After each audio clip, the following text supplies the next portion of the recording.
Hi guys, good morning. This is Dr. Sadashivam once again with you.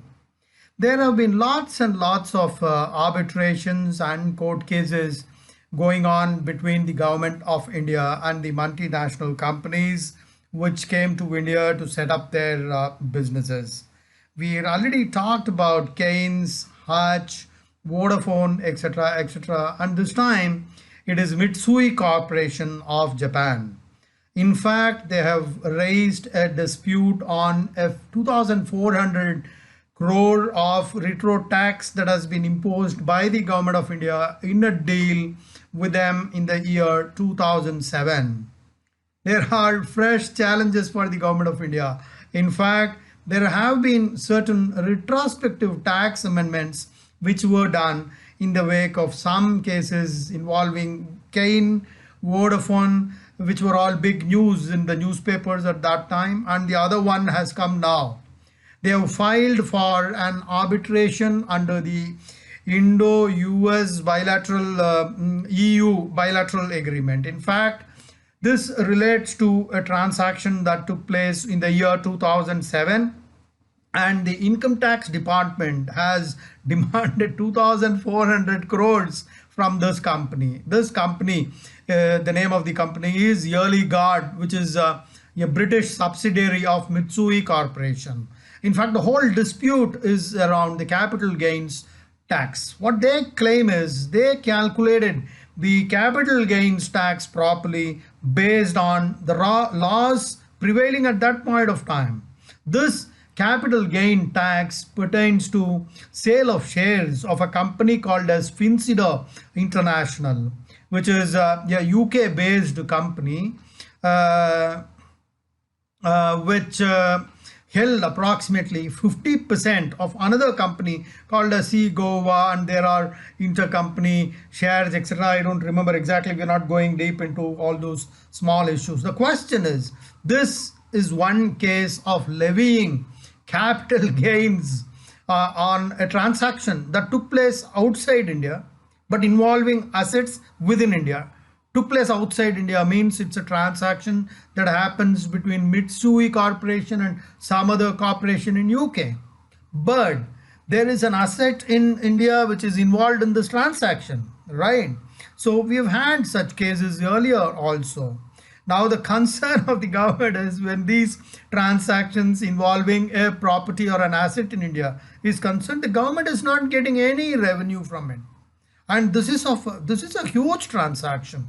The earlier case, if you remember, it was in the case of Hutch and Kane Energy. They also suffered from retrospective taxation, and later the law was amended with retrospective effect, just to ensure that the exchequer is not at a loss. In fact, there have been lots and lots of loopholes in the legal system. But if you look at this point, an asset within the country is being sold and transacted within the country, and India is not getting any revenues. That's a matter of concern.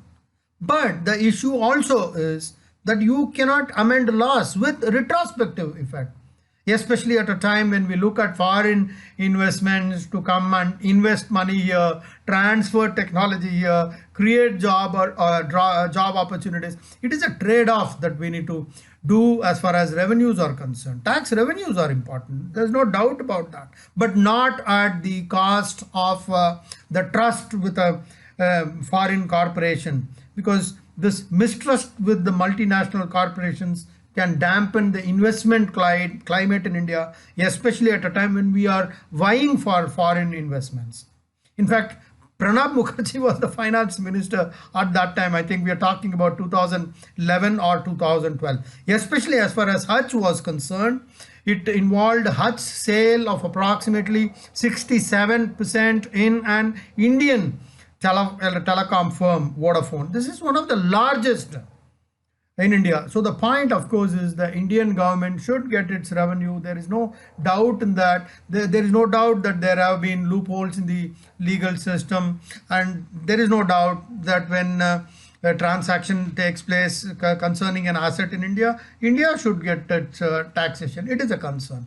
But retrospective amendments in taxation laws, they present the government of India in a very poor picture to the external world, and that's not conducive for good investments, and that's what most people in the business feel.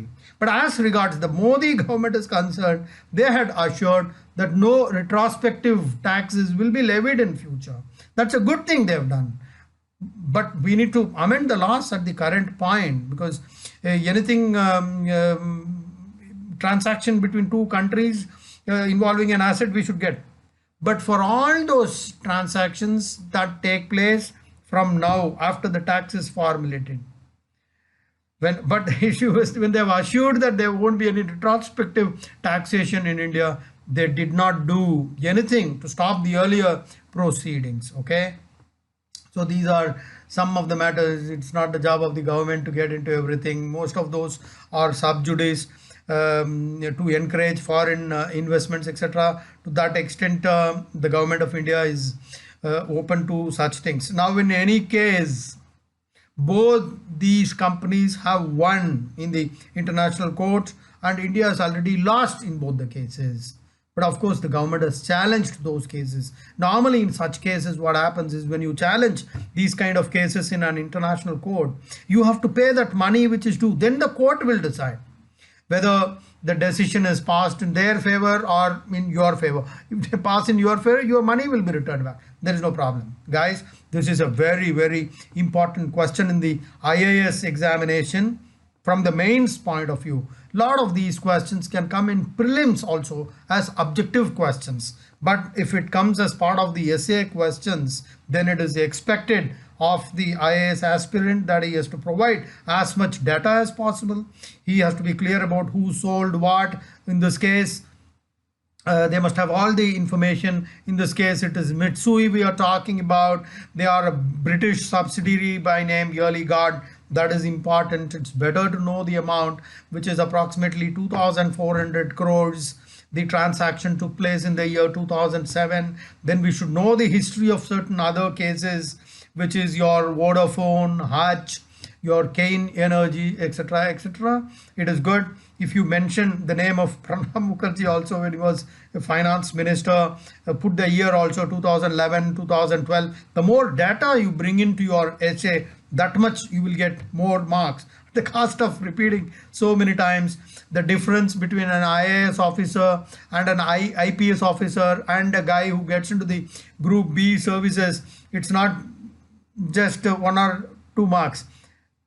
If you put two good data, you might get 2 marks, and that 2 marks can put you from IRS to IPS or from IPS to IAS.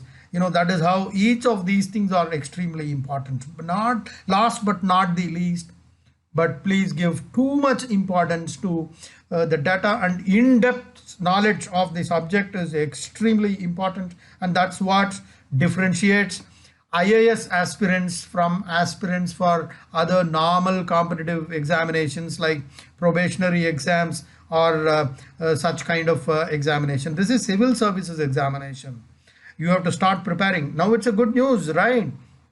The prelims have been postponed. Now you have got that much more time to go through newspapers, and therefore start preparing. And there is no preparation required for prelims.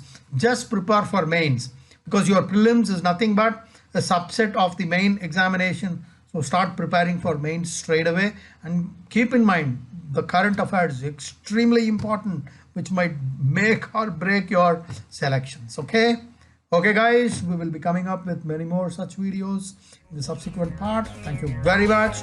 This is Dr. Sadashivam signing off. Good night. Jai Hind.